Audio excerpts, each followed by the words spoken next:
Monsieur le ministre des Affaires étrangères de l'Inde, distingués collègues,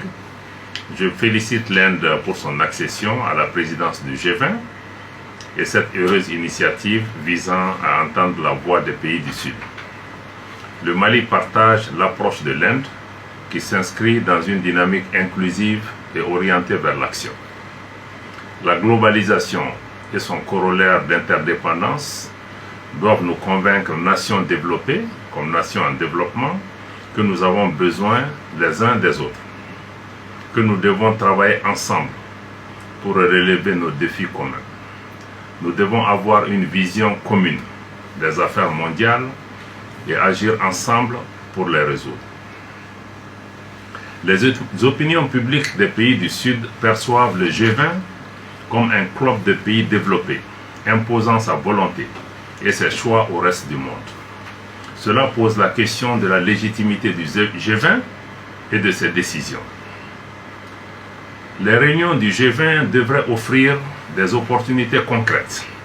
de rediscuter et réorienter le contenu opérationnel et les modes d'intervention des institutions de Bretton Woods, notamment la Banque mondiale, le Fonds monétaire international et l'Organisation mondiale du commerce en Afrique.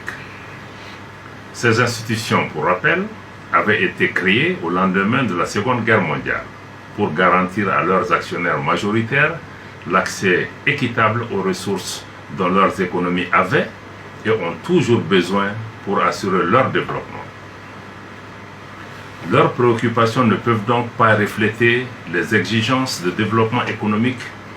et social de l'Afrique indépendante qui se trouve en concurrence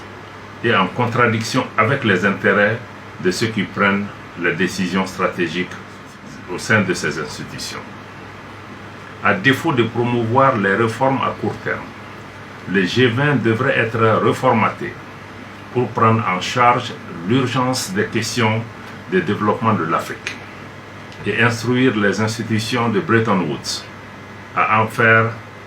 des sujets de discussion urgentes lors de leurs prochaines assemblées en 2023. Dans le même ordre d'idées, je dénonce l'influence négative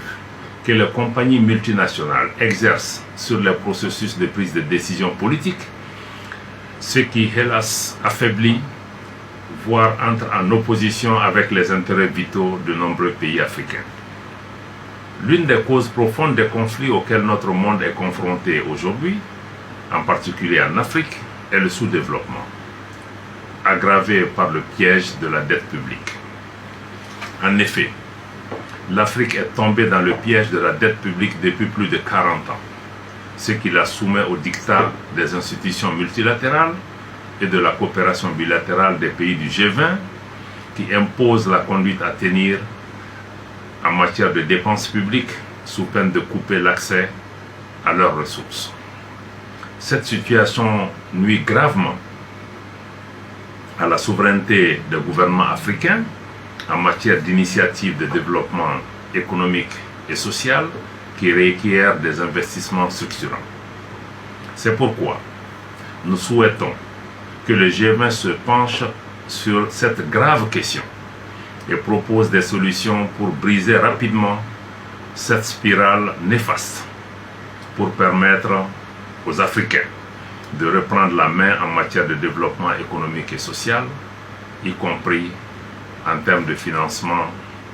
long terme. J'ai espoir de voir l'Inde inscrire à l'agenda de sa présidence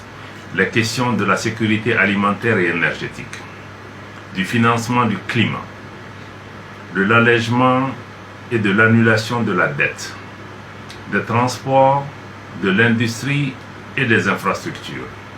et enfin la question des services sociaux de base comme la santé et l'éducation. S'agissant de la situation particulière de mon pays, le Mali, et de la situation de manière générale dans la région du Sahel, il faut rappeler que depuis l'intervention militaire occidentale en Libye en 2011, le Mali et plusieurs pays du Sahel et de cette région sont confrontés au terrorisme et à la criminalité transfrontalière organisée. Les défis sécuritaires du Mali sont intimement liés à la problématique de l'accès et du contrôle des ressources pour assurer un développement inclusif et offrir des alternatives crédibles aux populations démunies et désespérées qui sont tentées par des aventures armées. Si les partenaires du G20 ne saisissent pas le caractère urgent de ce problème, la sauvegarde des intérêts vitaux du Mali lui commande d'initier toute possibilité de partenariat économique, commercial et financier qui lui permettrait de faire face à ce défi. Ce problème étant général pour les pays africains, la paix et la stabilité sociale dans le monde commandent de prendre cette urgence au sérieux et de l'inscrire à l'agenda des travaux préparatoires des réunions du G20.